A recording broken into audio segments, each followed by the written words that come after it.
are Tonelico Qoga, Knell of RCL. The dwindling subgenre of the JRPG is fast becoming a thing of the past, what with the continuing drought of the new releases coming through the gaming pipeline.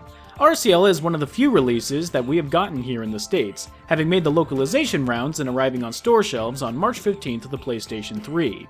The third installment in the lesser-known Tonelico series, whose previous two installments were on the PlayStation 2, Knell of RCL has the duty of not only bringing the series into the current generation, but also to rekindle the interest of the JRPG at large. Unfortunately for RCL, and for developer Gust, the game is simply not up to task. It's been 2.5 years since the events of the second Tonelico game, and the world of RCL is still hanging on by a thread.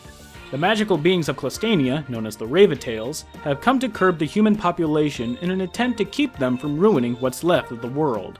Awoto, a brash youth from a small hamlet, habits upon an escaped Raventail and is charged with protecting her from the Clostanians. Duty-bound to keep his word, Awoto and the Raventail Saki set out for her home, having no idea the part that Saki has in the ongoing struggle between the humans and the Clostanians. For the most part, the story is typical JRPG fluff, with all of the melodrama and cultural idiosyncrasies that come with it. Characters run the gamut of typical anime tropes, from the wilting flower female lead to the brash and loud male lead who's none too keen on forward thought. While fans of the genre have gotten used to these kinds of character archetypes, those who aren't will most likely find these characters grating and too annoying to be invested in the story. Not to say that the story itself is worth being invested in anyway, since the narrative is way too reliant on plot twists that you could see coming a mile away, and the dialogue is either riddled with made-up in-universe terminology or is so wooden that it completely removes you from the story. In a genre that is heavily dependent on the story to motivate the player, these kinds of flaws really detract from the overall experience. RCL follows the general guidelines of JRPG design and rarely strays far from it. While this familiarity might please those players who wax nostalgic over the genre, the game sadly wasn't designed properly. The many subtle and often overlooked features that players take for granted are missing here in RCL, such as the ability to compare weapons and armor when buying from a store. There is no way to tell what you are buying is better than what you already have, so 9 times out of 10 you wind up wasting money on equipment that you'll never use. There's also no minimap available, and during some of the later, more complex stages, you'll be pining for some kind of way to track your location. When you're not fighting or stocking up on supplies, you're either crafting items using a fairly streamlined and shallow crafting system, or getting to know the female characters in a quasi-dating simulation. Talking to the girls is the key to expanding their abilities and special moves, as the more you talk to them, the deeper you are able to go in their subconscious in what the game calls diving.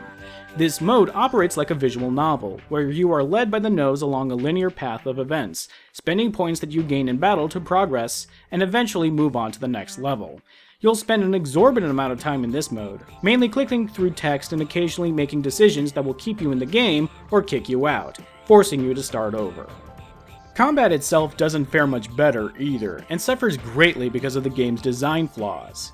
When you enter combat, you are taken to the battle screen, where you can move around the field in active fighting.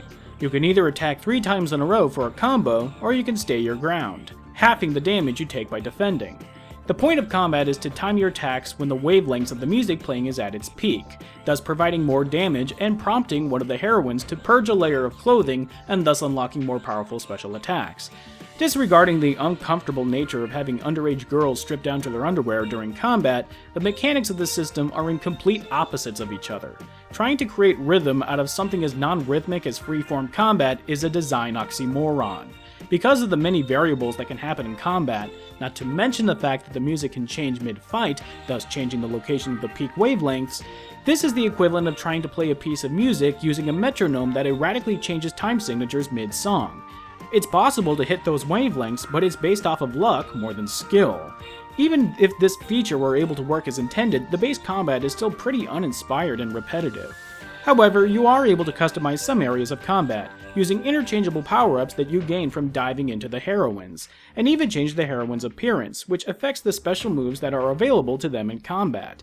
Unfortunately, the player still has to deal with the uncomfortable game mechanic of asking the heroines to strip down to their underwear if you want to use higher level power-ups. This entire mechanic is not only borderline creepy, it's completely perfunctory to the game at large, not to mention outright manipulative. The game features an at once simple but colorful design, heavily influenced by anime style. Backgrounds are painted cells, there are very well animated vignettes that dot the game's narrative, and the character design is unmistakably anime. However, this stylistic motif often does get in the way of the gameplay, as the painted backgrounds will often mislead the players into thinking there's an open path when there really isn't, made even worse by the fact that the camera is fixed and cannot be controlled. The music is very eclectic and reaches a broad spectrum throughout.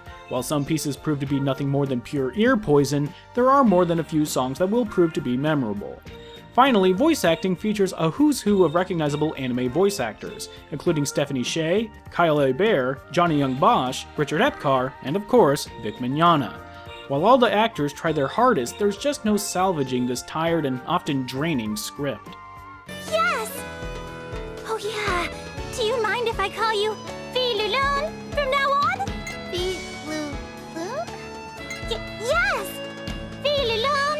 Isn't that such a cute and fabulous name? I don't know what to say. Knell of RCL is, at best, a boring JRPG that mainly wastes your time, and at worst, it's manipulative.